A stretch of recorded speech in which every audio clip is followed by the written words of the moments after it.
ইরানের সঙ্গে যুদ্ধের শুরুতে যুক্তরাষ্ট্র ইসরায়েলের হামলায় আয়াতুল্লাহ আলী খামেনি নিহত হয়েছিল বলে উল্লাস করেছিল ট্রাম্প ও নেতানিয়াহু।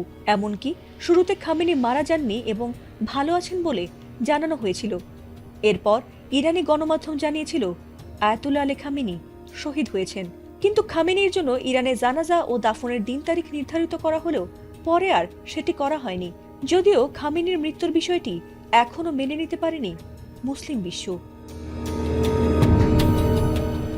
খামেনি নিহত হওয়ার খবরের পর ট্রাম্প ভেবেছিল যে ইরান আত্মসমর্পণ করবে, কিন্তু ট্রাম্পের ভাবনার ঠিক উল্টোটি ঘটেছে।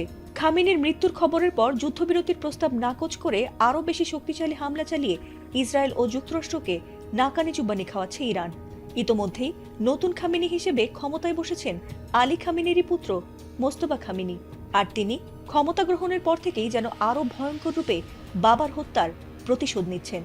তার নির্দেশে আরও বিধ্বংসী রূপে ইসরায়েল ও যুক্তরাষ্ট্রে একে একে ধ্বংসযজ্ঞ চালিয়ে যাচ্ছে বিপ্লবী গার্ড বাহিনী। যদিও অনেকেরই ধারণা শত্রুদের এমন নাজেহাল মোস্তফা খামেনির নির্দেশে নয়, বরং তার বাবা আলী খামেনির নির্দেশেই হচ্ছে। এমনকি অনেকের ধারণা এখনো হয়তোবা বেঁচে আছেন তাদের প্রিয় ধর্মীয় নেতা আয়াতুল্লাহ আলী খামেনি। আর সেই বিষয়টি হঠাৎ আবার নতুন করে উস্কে দিয়েছে ইরানের প্রকাশিত এমন একটি ভিডিও যার শিরোনাম হলো খামেনি ইজ ব্যাক, অর্থাৎ খামেনি আবার ফিরে এসেছে। আর সেই ভিডিও নিয়েই হঠাৎ করে তোলপাড় হয় সামাজিক মাধ্যম। তবে কি প্রিয় নেতা আয়াতুল্লাহ আলী খামেনি সব গুঞ্জনকে পেছনে ফেলে বেঁচে আছেন? ভিডিওটি অ্যানিমেটেড হওয়ায় সরাসরি বিষয়টি প্রকাশ না পেলেও সেই ভিডিওতে উঠে এসেছে নানা বিষয়।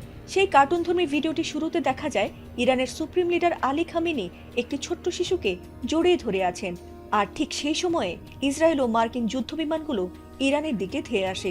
এতে করে খামেনি নিহত হন বলে দেখানো হয়। অন্যদিকে ভিডিওতে দেখা যায় ধ্বংসস্তূপের মধ্য থেকে খামেনির ছেলে মোস্তফা খামেনি তার বাবার আংটিটি তুলে নেন, এরপর আংটিটি নিজে পড়ে নেন। এর মাধ্যমে মোস্তফা খামেনির ক্ষমতা গ্রহণের প্রতীক হিসেবে দেখানো হয়েছে। এর পরের দৃশ্যে দেখা যায় ইরান থেকে অসংখ্য ড্রোন ও ক্ষেপণাস্ত্র উৎক্ষেপণ করা হচ্ছে এবং সেগুলো পাল্টা ট্রাম্পের দিকেই ধেয়ে আসছে।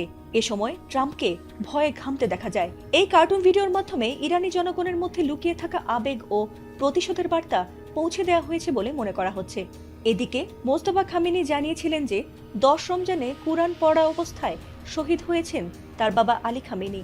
তবুও তার প্রকাশ্যে জানাজা হওয়ার কথা থাকলেও তা আটকে যাওয়ায় এখনও তিনি বেঁচে আছেন বলেই ধারণা করেন তার ভক্তরা।